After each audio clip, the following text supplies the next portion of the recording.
이 시간에는 보험이라는 주제를 가지고 함께 주의 말씀을 듣도록 하겠습니다. 저는 1993년도 2월 달에 자동차 운전면허를 취득했습니다. 그리고 그해 5월에 강화에 있는 한 교회로부터 중고차를 구입을 했습니다. 당시 나주에서 목회를 하고 있었는데 교회가 무척 어려워서 차를 구입할 수 없었지만 선배 목사님이 자동차 할부금을 끄는 조건으로 그 자동차를 저희 교회에 주었습니다. 자동차 면허를 취득한 지 3개월 만에 차를 몰고 강화서부터 나주까지 내려올 자신이 없었습니다. 운전을 할 줄 몰랐기 때문이죠. 그래서 친구에게 부탁을 해서 강화에서부터 전라도 나주까지 그 차를 가지고 갔습니다. 그 친구는 저에게 2일 정도 운전하는 것을 알려주고 연수시켜준 후에 올라갔습니다. 당시 교회 형편이 너무나 어렵기 때문에 자동차 보험을 들 수가 없었습니다. 지금은 모든 자동차마다 보험을 들어야 되지만 그 당시만 해도 보험을 들지 않아도 차량을 운행할 수가 있었습니다. 운전 경험이 전혀 없었기 때문에 저는 운전을 하면서 많은 실수를 했습니다. 부진을 하다가 차가 또랑에 빠지기도 하고 때로는 논바닥에 떨어지기도 했습니다. 그러면 동네 사람들이 와서 트랙터를 이용하던 많은 사람들이 경운기를 동원해서 도와주면서 차를 끄집어냈습니다. 이렇게 차를 운전하면서 실수한 것은 다른 차와 연관된 일에도 있었습니다. 가만히 있는 차에 제가 가서 그만 충돌하고 말았습니다. 공업사에 맡겼더니 수리비가 한 120만 원이 나왔습니다. 교회는 차마 말할 수가 없었습니다. 보험도 들기 어려운 교회에서 차량 수리비 120만 원을 청구할 수가 없어서 제가 그 돈을 지불해야만 했습니다. 한 번은 겨울철에 빙판길에서 차가 미끄러져서 또 멈춰져 있는 차와 충돌했습니다. 수리비가 60만 원이 나왔습니다. 이때에도 차마 교회라 청구하지 못했습니다. 이것을 지불하느라고 저는 적지 않은 고생을 해야만 했습니다. 당시 자동차 보험료가 30~40만 원이었던 것을 생각해보면 보험을 들었다면 목돈이 나갔을런지 모르겠지만 더 손해를 보지는 아니했을 것입니다. 사고가 나기 전에는 보험을 드는 것이 꼭 필요할까 하는 생각이었지만 사고를 크게 2번 당한 후에는 보험이 꼭 필요하다 하는 것을 절실하게 느꼈습니다. 오늘날 우리들은 수많은 보험에 가입해 있습니다. 국민보험에 다 가입해 있고 또 많은 분들이 실손보험이니 교육보험이니 치아보험이니 여러가지 보험에 가입해 있습니다. 우리가 보험에 왜 가입을 할까요? 그 이유는 자신이 어려움을 겪을 때에 보험을 통해서 그를 채우고자 하는 마음이 있기 때문입니다. 보험이라고 하는 말을 풀어보면 지킬 보자에다가 험한 험자입니다. 그러니까 보험이라고 하는 것은 험한 일로부터 자신을 지키고 보호한다는 것입니다.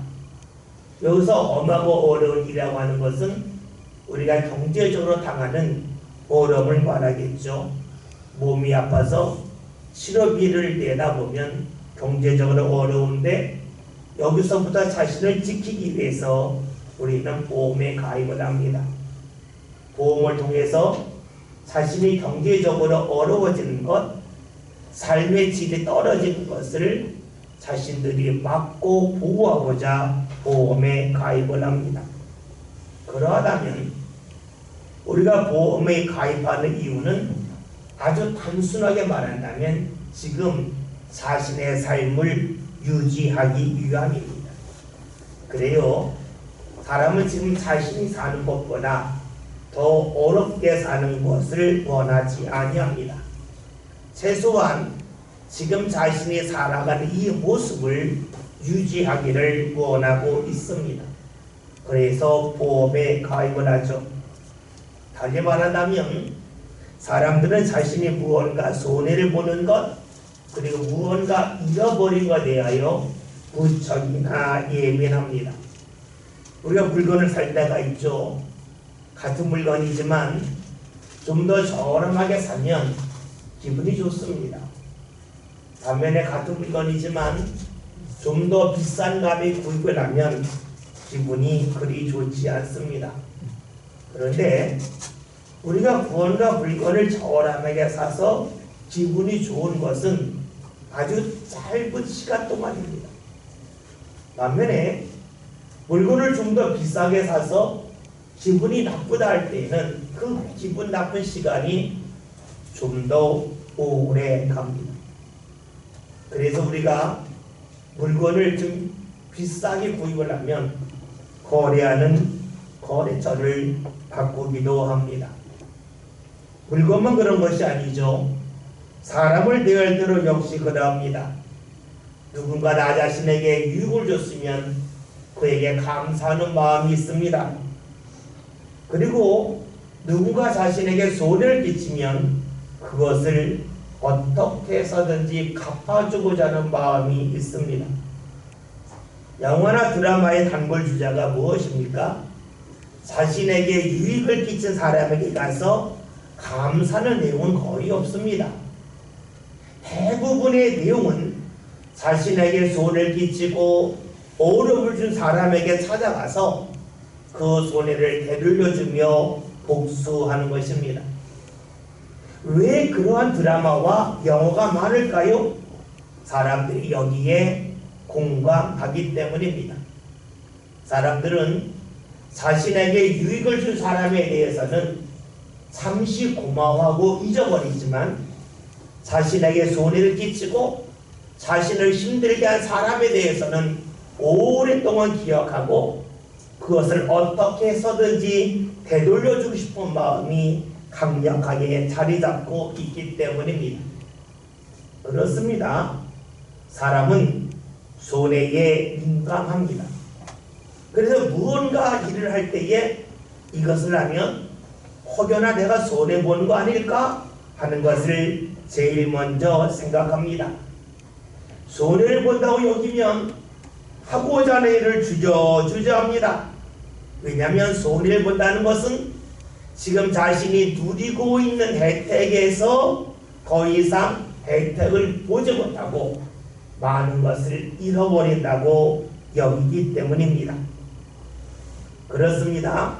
사람들은 자신이 무언가 잃어버린 것에 대하여 예민합니다. 자신의 것을 지키고 싶은 마음이 그 무엇보다 강하게 자리 잡고 있기 때문입니다. 그러나 우리가 알고 있는 것이 있습니다. 우리 자신은 자신의 것을 지키고 싶어 하지만 결국에는 지킬 수 없음도 알고 있습니다.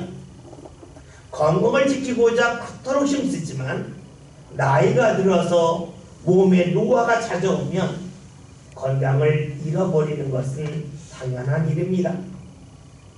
때로는 자신의 가정을 지키고 싶고 자녀를 지키고 싶어 합니다. 그러나 언젠가는 자신이 이 세상을 떠나서 죽을 수밖에 없음을 압니다. 그렇죠? 나중에는 지킬 수 있는 것이 아무것도 없음을 압니다. 지킨다는 것은 어느 특정한 기간 동안에만 가능한 것입니다. 그럼에도 불구하고 우리는 지키는 것을 좋아하고 지키는 것에 초점을 맞춥니다. 그러니 맨 마지막에 우리의 인생은 허무하다고 말할 수밖에 없겠죠. 지키려고 그토록 애썼는데 마지막에는 지킬 수 있는 것이 아무것도 없음을 스스로 알기 때문입니다. 그렇게 우리의 삶에 초점을 바꿀 필요가 있습니다. 무언가 지키는 것도 중요하지만 더 중요한 것은 내가 무엇을 얻을 것인가에 초점을 맞추는 것입니다.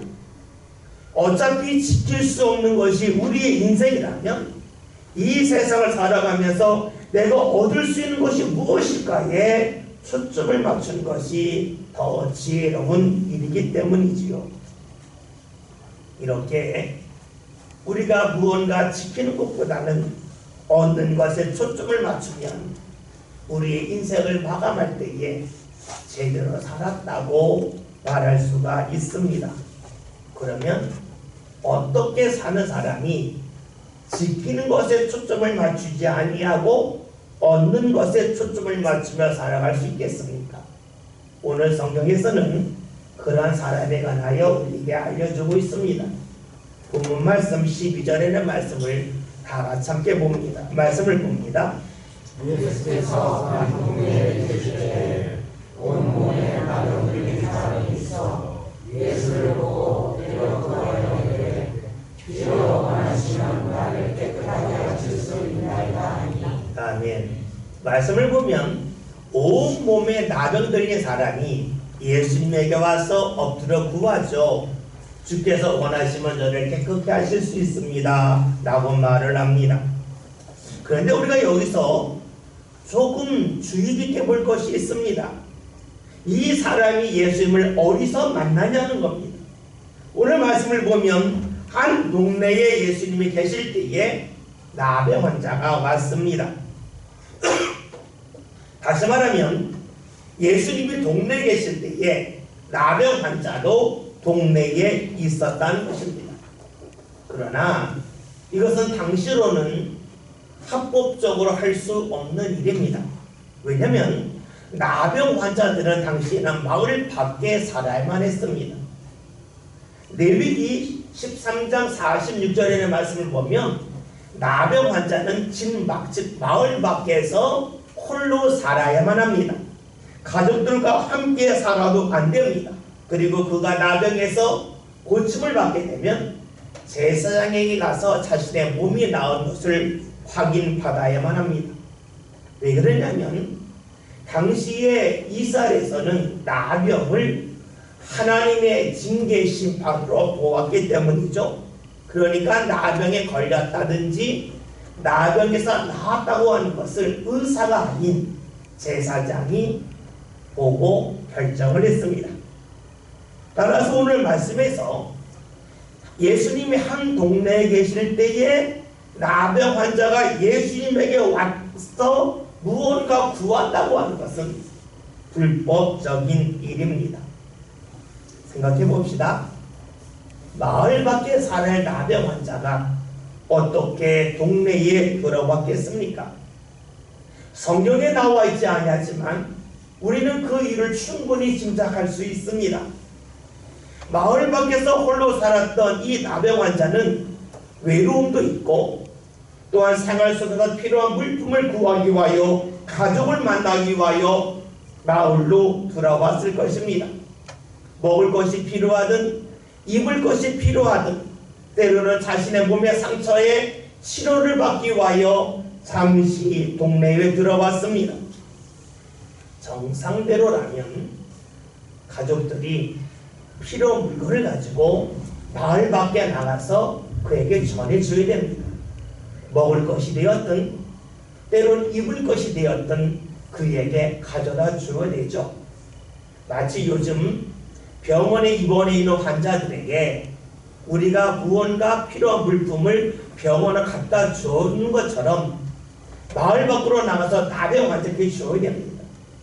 요즘 같은 때에 병원에 있는 환자가 집에 와서 물건을 가져간다면 깜짝 놀랄 일 아닙니까? 지금 나병 환자가 동네에 들어온 것은 그와 같습니다. 물론 동네에 사는 가족들은 일을 합니다. 시간적으로 여유가 없습니다. 반면에 마을 밖에는 나병 환자는 할 일도 없으니까 시간적인 여유가 있죠.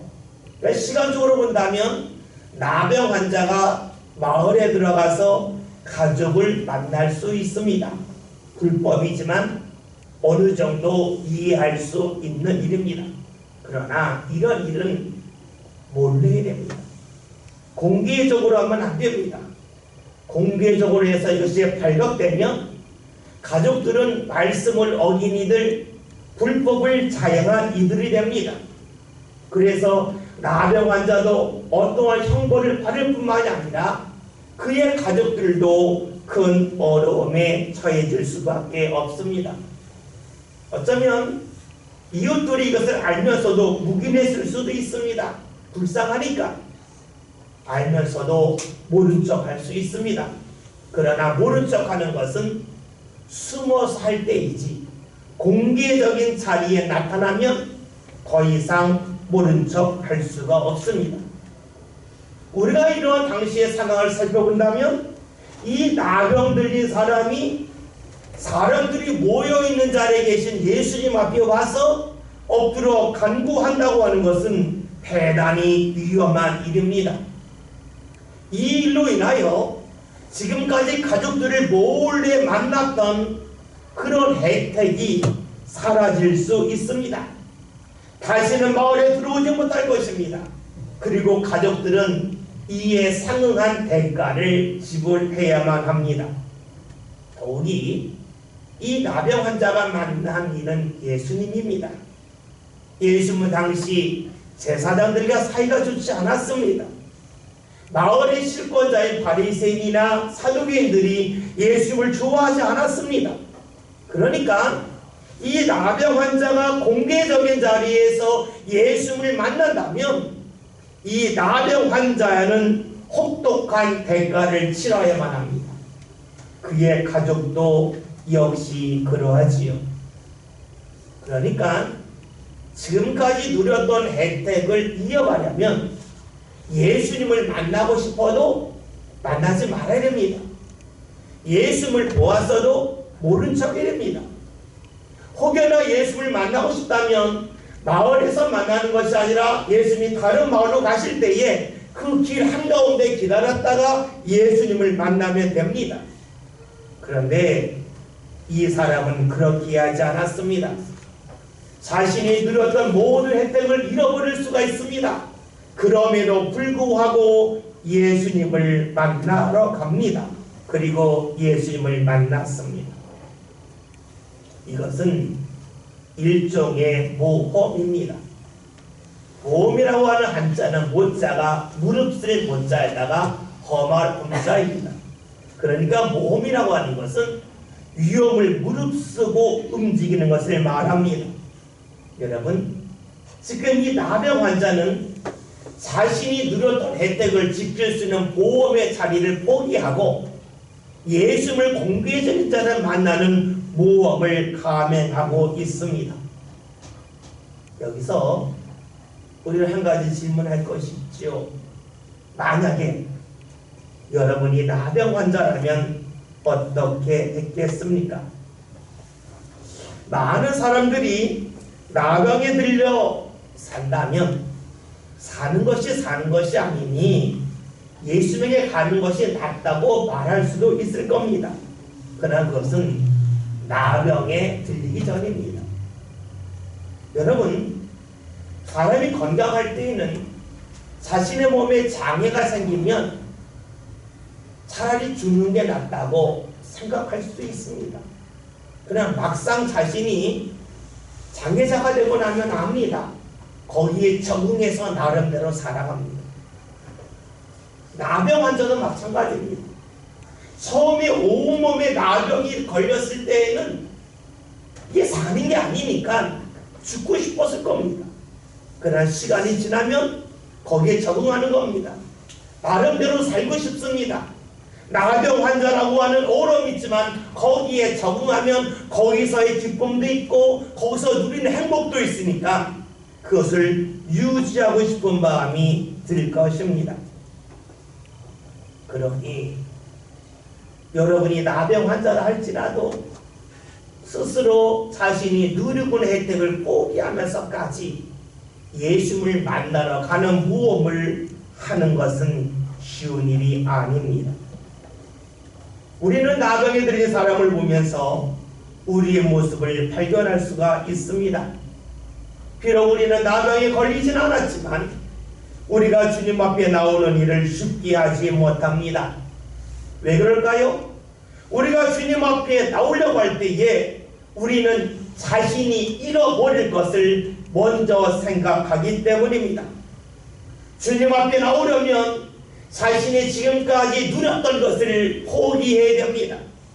때로는 텔레비전을 시청할 수 있습니다. 사람을 만날 수 있습니다. 취미생활 할 수 있습니다. 그런데 그런 일을 몇 가지 내려놓아야만 예수님 앞에 나올 수가 있습니다. 사실 믿지 않은 많은 사람들이 교회에 나오지 않은 이유가 어디 있겠습니까? 교회에 대한 소문이 좋지 않아서일까요? 물론 그럴 수 있습니다. 그러나 가장 근본적인 이유는 자신이 하던 일을 포기하고 내려놓은 것을 원하지 않기 때문입니다. 자신이 즐기는 자그마한 행복이 있습니다. 낮잠을 자는 행복일 수도 있겠고, 텔레비전을 보는 행복일 수도 있겠고, 때로는 차 한 잔을 마시는 행복일 수도 있습니다. 그 행복을 잃고 싶지 않은 겁니다. 교회 가면 그 자신의 행복했던 시간을 포기하는 것이 싫기 때문입니다. 믿지 않는 사람만 그럴까요? 우리 믿음의 사람들도 역시 그러하지 않습니까? 우리가 하는 것이 있어요. 우리의 삶이 어려울수록 하나님의 도움이 절실히 필요한 걸 압니다. 달리 말하면 내 삶 가운데 어려움과 문제가 있으며 주님 앞에 나와 기도해야 됨을 누구나 잘 알고 있습니다. 모르는 사람이 어디 있겠어요? 그런데 잘 되지 않습니다. 왜요? 기도하려면 시간을 내야 되기 때문입니다. 그 시간에 잠을 자야 되고 집안일을 해야 되고 스트레스 풀기 위하여 쉬어야 됩니다. 내가 하고 싶은 일이 너무나 많이 있는데 그것을 포기하면서 주님 앞에 나오는 것은 달라운 일이 아니라는 것이지. 신앙생활을 하면서 내 것을 포기하면서까지 주님을 만나는 모험을 하고 싶어 하지 않습니다.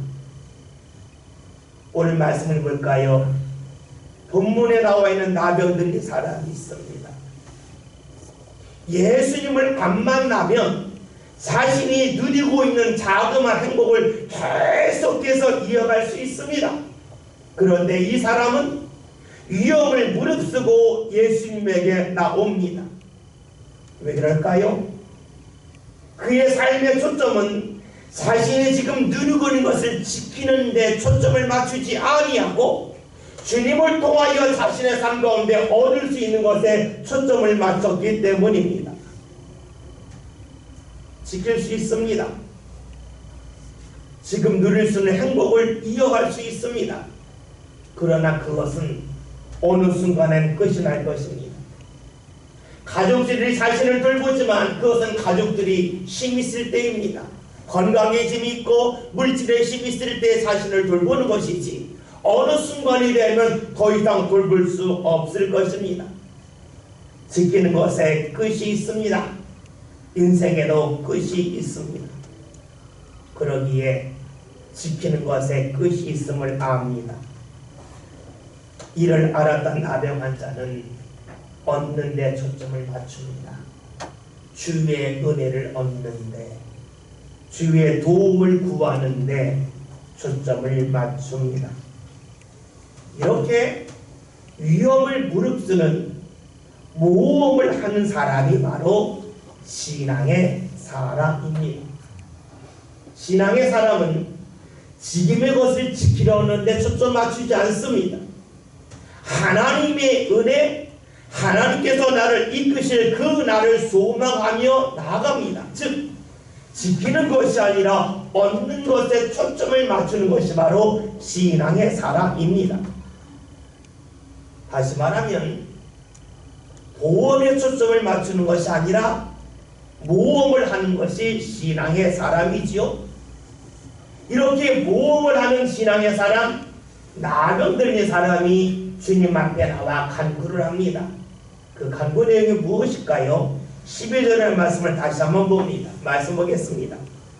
예수께서 하나님의 주에 온몸에 나병들인 사람이 있어 예수를 보고 그를 구하여 이르되 주여 원하시면 나를 구하는 것은 주님이 원하시면 나를 깨끗게 하실 수 있습니다 라고 말합니다. 그의 간구 속에는 그의 주장이 나오지 않습니다. 이것은 무척이나 옳은 모습입니다. 왜냐하면 그가 예수님을 주님이라고 고백했기 때문입니다. 주님이기 때문에 주님에게 무엇을 하라고 하면 앞뒤가 맞지 않습니다. 주님을 주님으로 인정하기 때문에 주님께 모든 것을 맡깁니다. 그가 주님 앞에 와서 주님, 저는 이 자리에 오기까지 모험했습니다. 제가 이것이 드러났기 때문에 더 이상 가족들의 도움받지 못합니다. 사람들에게 미움받을 것입니다. 그러니 주께서 제가 행한 이 모험을 보시고 저에게 응답해 주셔야 됩니다 라고 주장하지 않습니다. 여러분, 모험을 하고 나서 모험했음을 말하면 그것은 모험이 아닙니다. 모험을 하고 나서 모험한 것의 대가를 원하면 그것은 보험과 같습니다. 여러분, 우리는 모험을 믿음이라고 말합니다. 왜 그럴까요? 내가 원하는 것이 이루어지든 이루어지지 않든지 간에 주님 앞에 나와서 내 삶을 맡기는 것이 믿음이고 신앙이기 때문입니다. 기도할 때에 내가 원하는 것이 응답되든 응답되지 아니하든 기도하는 것이 신앙이요 모험적인 모습입니다. 왜 그럴까요? 우리가 주님을 믿는 것은 내가 원하는 것을 이루기 위함이 아니기 때문입니다. 내가 원하는 것을 이루는 것이 신앙이라면, 그리고 그것이 좋은 일이라면 반드시 전제가 필요합니다. 내가 원하는 것이, 그리고 내가 소망하고 계획하는 것이 완벽해야 된다는 것입니다. 여러분, 내가 완벽하면 내가 원하는 것이 이루어지는 것이 복된 일입니다. 그런데 내가 완벽하지 않은데 내가 원하는 것이 이루어지면 내 삶은 잘못된 길로 갈 수밖에 없습니다. 우리는 나 자신의 부족함을 압니다. 나 자신은 완벽하지 아니함을 경험적으로 너무 잘 알고 있습니다. 그러기에 내가 원하는 것이 온전히 이루어진다면 내 삶은 잘못된 길 속에서 헤어나올 수가 없겠지요. 우리는 나를 믿는 게 아닙니다. 하나님을 믿는 겁니다. 나는 온전하지 아니하지만 하나님만이 온전함을 믿습니다. 그러기에 우리가 주님 앞에 기도하면서 내가 원하는 것이 이루어지지 아니한다 할지라도 하나님께서 인도해 주신다면 그것이 복된 길임을 믿는 것이 바로 신앙입니다. 내가 원하는 것 이루지 못하고 손해를 보는 것처럼 보여도 주의 인도하신 것에 살아간다면 결국에는 내 삶의 복됨을 믿는 것이 신앙입니다. 그러기에 신앙은 모험입니다. 이런 모험을 감행하는 사람에게 예수님이 말씀을 하시지요. 13절에는 말씀을 다 같이 보겠습니다. 말씀을 봅니다. 예수께서 손을 내밀어 그에게 지적을 주시되 내가 원하노니 깨끗함을 받아라 하시매 가련히 곧 떠나니라. 아멘. 이 사람이 예수님의 자신의 삶을 맡겼습니다. 주의 이끄심을 원했습니다. 자신이 원하는 것이 이루어지든 이루어지지 않든 이것이 중요한 것이 아니라 주의 인도하심을 소망했습니다. 그런 이야기에 예수님께서 손을 내미셨습니다. 다시 말하면 그의 손을 붙잡으시는 겁니다. 왜 그렇게 하셨을까요? 주님께서는 그런 사람 다 손잡기를 원하시기 때문입니다. 여러분의 인생을 살아가면서 누구와 손잡기를 원하십니까? 여러분과 마음이 맞는 사람과 손잡기 원하지 않습니까? 여러분과 마음이 다른 사람이라면 여러분의 손을 거두고 싶지 않습니까? 예수님도 역시 그러하시다는 것이죠. 예수님과 마음이 맞는 사람을 향하여 예수님은 손을 내미시는 겁니다. 자신의 부족함을 인정하고 주님의 완벽함을 인정하면서 모든 것을 주님 앞에 맡기는 사람을 향하여 주께서 손을 내미셨습니다. 그리고 말씀하시죠. 깨끗함을 받으라는 겁니다. 그의 마음이 깨끗하니, 그의 믿음이 깨끗하니까 그것이 삶 가운데 드러나기를 원하셨던 것입니다. 여러분, 그렇습니다. 주님께서는 주님 앞에 모든 것을 맡기는 사람과 손을 잡습니다. 그런 사람에게 있는 믿음이 드러나기를 원하십니다. 왜 그러십니까? 예수님도 그렇게 사셨기 때문입니다. 여러분 아시지요? 예수님께서 겟세마네 동산에서 하나님 앞에 기도하십니다. 기도할 때 기도의 내용이 무엇입니까? 이 잔이 내게서 지나가기를 위하여 기도하였지만 자신의 뜻이 아닌 아버지의 뜻이 이루어지기를 원했습니다. 자신이 완벽하다는 게 아닙니다. 하나님이 완벽함을 인정하셨습니다. 내가 원하는 대로 무엇인가 이루어진다고 해서 좋아지는 것이 아니라 하나님이 원하시는 것이 이루어져야 자신에게 좋음을 아셨고 믿으셨기에 그렇게 기도하셨습니다. 그러한 예수님은 그러한 마음을 가진 이 나병 들린 사람에게 손을 내미셨습니다. 그와 손을 붙잡으셨습니다. 오늘 주님께서 어떤 사람과 손을 붙잡기를 원하실까요? 보험 드는 사람일까요?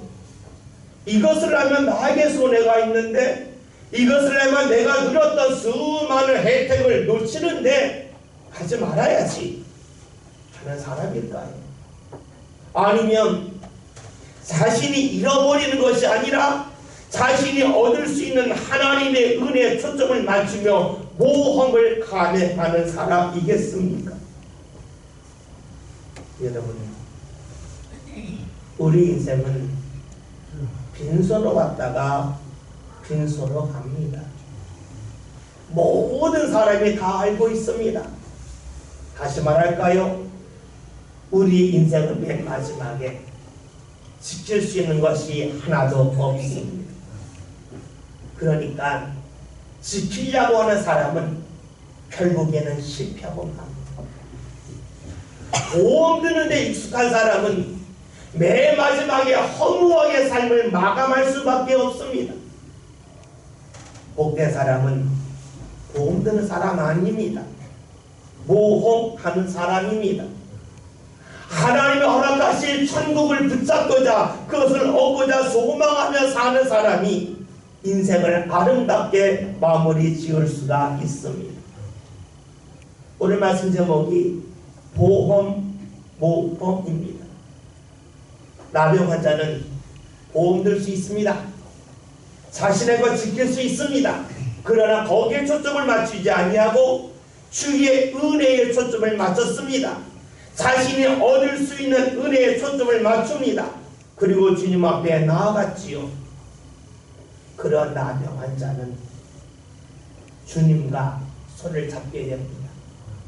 주께서 그의 손을 붙잡아 주십니다. 그와 삶을 함께 하시겠다는 것이지요. 그리고 그의 안에 있는 깨끗한 믿음이 온 몸으로 드러나서 그의 몸이 낫도록 이끌어 주셨습니다. 오늘 저와 여러분은 어디에 초점을 맞추며 살고 계십니까? 지금 여러분의 것을 지키는데 연연하고 계십니까? 아니면 하나님의 은혜를 얻고자 소망하며 살고 계십니까? 하나님의 은혜를 소망한다고 말하지만 나의 자그마한 것을 잃어버리는 것에 내 삶의 초점이 가 있다면, 중심이 가 있다면 마음에서 모든 것이 끝날 것입니다. 주님 앞에 나와서 우리가 은혜를 얻으려면 놓칠 수 있어야 됩니다. 모험하셔야 됩니다. 나병 들린 사람이 주님 앞에 나온 것은 모험입니다. 주의 은혜를 얻고자 했기 때문이죠. 주께서 오늘 우리가 그런 사람이기를 원하지 아니하시겠습니까? 예수님도 보험 들지 아니하시고 모험하셨습니다. 하나님의 은혜, 하나님의 이끄심을 소망하셔서 십자가의 길을 걸어가셨습니다. 그리고 그런 길을 걸어가는 우리들이라면 예수님께서 나병 환자에게 손을 대셨던 것처럼 우리의 인생을 향하여 손을 대실 것입니다. 우리의 손을 붙잡아 주실 것입니다. 우리의 인생을 이끌어 주시겠지요.